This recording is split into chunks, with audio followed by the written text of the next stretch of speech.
sai kai ruwa yaɗo a cikin ruwa. Gabar cikin siyasa bari dan kawa.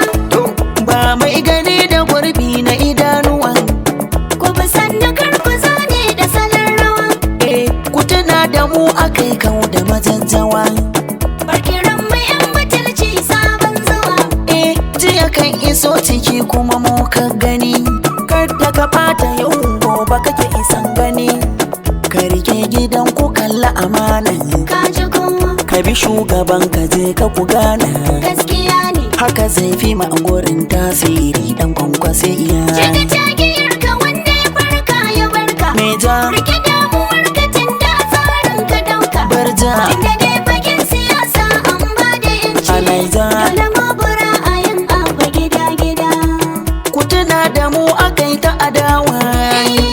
Mun yi zagaye da sanyi da zubar ruwa.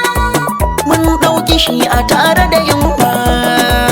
Mun sa kuɗi da karfin mu cikin yawa. Wanda ya ɗauduma abincinsa da kai nake.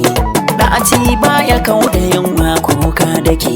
Mu matan da mun ka fara yaƙi miki. Ka ji kowa Marakar cikin kuje kaka dinki. gaskiya ne. Haka zai fi kyau da neman yanci dan kwankwasi Shiga iya. tagiyar ka wanda ya farka ya barka. Me ja Rike damuwar ka tunda tsarin ka dauka. barja Tunda dai fagen siyasa an ba da yanci. a Naija. Dole mabura a yin abba gida gida.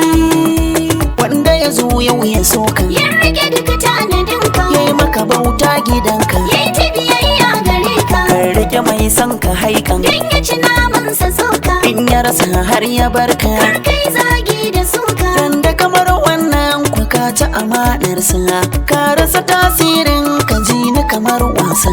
Kai masa ɗaukawa ta zai rasa yancinsa. Kai masa ɗibar karakiya shi da kwarkwasa. Dan ya tafi rayuwa ka bi shi da zaginsa. Ka mance taimakon da ya yi maka rangasa. Ka manta ilahu ya tsare wa mutuncinsa. Ka mance shekarun da ya yi da kimarsa. Sa kai ya za ka ganta ka taɓa haƙƙinsa. Haka zai bare tilin tasiri na kwankwasi iya. Shiga tagiyar ka wanda ya farka ya barka. Me ja Rike damuwar ka tunda tsarin ka dauka. barja Tunda dai fagen siyasa an ba da yanci. a Naija. Dole